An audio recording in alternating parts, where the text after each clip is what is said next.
Hello दोस्तों, स्वागत है आप सबका PYQ एकेडमी में। हम लोग अपने चैनल पर सीटेट के प्रीवियस ईयर क्वेश्चन से रिलेटेड कुछ MCQs को सॉल्व कर रहे हैं। आज का जो हमारा सेशन है वो CDP से रिलेटेड है। इसके वीडियो में हम लोग CDP से रिलेटेड कुछ सिलेक्टेड क्वेश्चन के बारे में देखेंगे, क्वेश्चन आंसर की प्रैक्टिस करेंगे। दोस्तों, अगर आप हमारे चैनल पर नए हैं तो हमारे चैनल को सब्सक्राइब कर लीजिए, जिससे कि कोई भी हमारा नया वीडियो आए तो आप तक ज़रूर पहुँचे। तो चलिए दोस्तों, ज़्यादा देर न करते हुए हम लोग अपने टॉपिक पे आते हैं। आज का पहला क्वेश्चन है, इनमें से कौन सा कारक अधिगम को अभिप्रेरित करने वाला है। नीचे कुछ कारक दिए गए हैं, इनमें से कौन सा कारक है जो कि अधिगम को अभिप्रेरित करेगा। ऑप्शन है ग्राहक कारक, विफलता से बचने के लिए प्रेरणा, लक्ष्यों को प्राप्त करने पर व्यक्तिगत संतुष्टि, या फिर उपयुक्त में से कोई नहीं। तो इनमें से ऑप्शन नंबर 3 सही है। लक्ष्यों को प्राप्त करने पर व्यक्तिगत संतुष्टि ही है जो कि अधिगम को अभिप्रेरित करने वाला मुख्य कारक है, इसलिए ऑप्शन नंबर 3 सही होता है। अगला प्रश्न देखते हैं, वाइगोस्की ने बच्चों के अधिगम में निम्नलिखित कारकों में से किस एक की भूमिका के महत्व पर सबसे ज़्यादा जोर दिया है। तो वाइगोस्की ने किसके महत्व पर जोर दिया है। नीचे ऑप्शन है, पहला ऑप्शन है सामाजिक, वंशानुगत, मानसिक या फिर शारीरिक। तो वाइगोस्की महोदय ने सामाजिक कारक पर सबसे ज़्यादा महत्व दिया है, इसलिए ऑप्शन नंबर 1 सही है। क्वेश्चन नंबर 3 देखते हैं, बुद्धि लब्धि परीक्षण में 16 साल के एक बच्चे का स्कोर 75 है, उसकी मानसिक आयु कितनी होगी।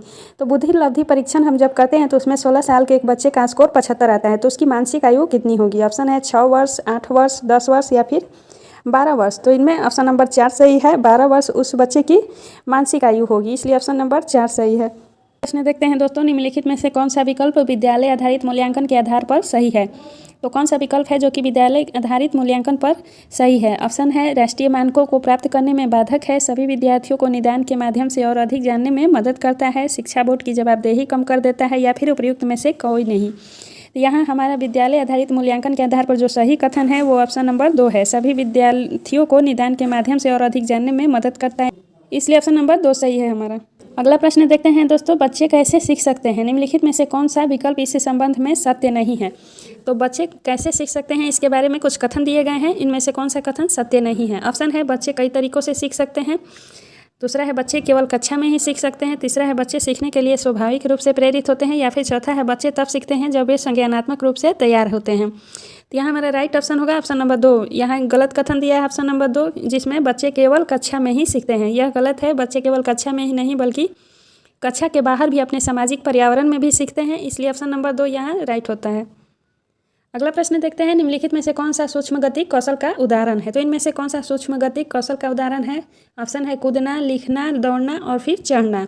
तो लिखना जो है यह सूक्ष्म गति कौशल का उदाहरण है, बाकी कूदना, दौड़ना और चढ़ना ये तीनों स्थूल गति कौशल के उदाहरण है। स्थूल गति कौशल में हमारे मांसपेशियां कार्य करती हैं, उस पर हम जोर देते हैं, और सूक्ष्म गति कौशल जो होता है उसमें सूक्ष्म से सूक्ष्म तरीका जैसे कि लिखना या फिर आँख की पलकों को झपकना जैसे कार्य शामिल होते हैं।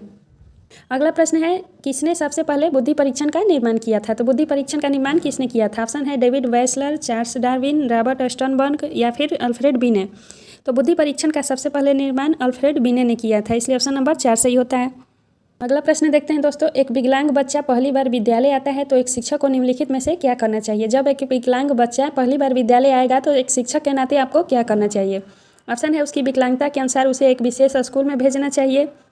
दूसरा है अन्य छात्रों से उसे दूर रखना चाहिए। तीसरा है सबसे पहले एक प्रवेश परीक्षा का संचालन करना चाहिए। या फिर चौथा है सहयोगी योजना विकसित करने के लिए बच्चे के अभिभावकों के साथ चर्चा करनी चाहिए। तो जी हाँ, यह इसमें से चौथा ऑप्शन ही सही है। विकलांग बच्चा जब पहली बार विद्यालय आता है तो उसके सहयोगी योजना विकसित करने के लिए उसके अभिभावकों के साथ हमें चर्चा करनी चाहिए, इसलिए ऑप्शन नंबर 4 सही होता है। अगला प्रश्न देखते हैं दोस्तों, 2 शिक्षार्थी भाषा सीख रहे हैं। 2 विद्यार्थी हैं जो भाषा सीख रहे हैं। एक शिक्षार्थी जो अपनी मातृभाषा सीख रहा है और दूसरा शिक्षार्थी उसी भाषा को दूसरी भाषा के रूप में सीखता है। दोनों किस प्रकार की गलतियां समान रूप से कर सकते हैं। तो दोनों बालक जो हैं वो किस प्रकार की गलतियां कर सकते हैं भाषा सीखने में। ऑप्शन है अति सामान्यीकरण, विकासात्मक सरलीकरण या फिर उपर्युक्त, यानी कि 1, 2 और 3 तीनों गलतियां कर सकते हैं। तो यहाँ राइट ऑप्शन जो है वो विकासात्मक होगा। दोनों बच्चे विकासात्मक गलतियाँ कर सकते हैं, इसलिए ऑप्शन नंबर 2 सही है। अगला प्रश्न है, निम्नलिखित विकल्पों में से कौन सा विकल्प एक बच्चे की सामाजिक मनोवैज्ञानिक आवश्यकताओं से संबंधित नहीं है। इनमें से कौन सा विकल्प बच्चों की सामाजिक मनोवैज्ञानिक आवश्यकताओं से संबंधित नहीं है। ऑप्शन है संगति की आवश्यकता, प्रशंसा या सामाजिक अनुमोदन की आवश्यकता, भावनात्मक सुरक्षा की आवश्यकता, या फिर नियमित रूप से शरीर से अपशिष्ट पदार्थों का बाहर निकलना। तो ऑप्शन नंबर 4 ही सही है। नियमित रूप से शरीर के से अपशिष्ट पदार्थों का बाहर निकलना सामाजिक मनोवैज्ञानिक आवश्यकताएं नहीं है, इसलिए ऑप्शन नंबर 4 सही है। बाकी 1, 2 और 3 ये तीनों ऑप्शन सामाजिक मनोवैज्ञानिक आवश्यकताएं हैं। तो दोस्तों उम्मीद है आप सभी को आज का ये वीडियो पसंद आया होगा, तो हमारे चैनल को लाइक शेयर एंड सब्सक्राइब जरूर करें और इसे अधिक से अधिक शेयर भी करें। Thanks for watching this video.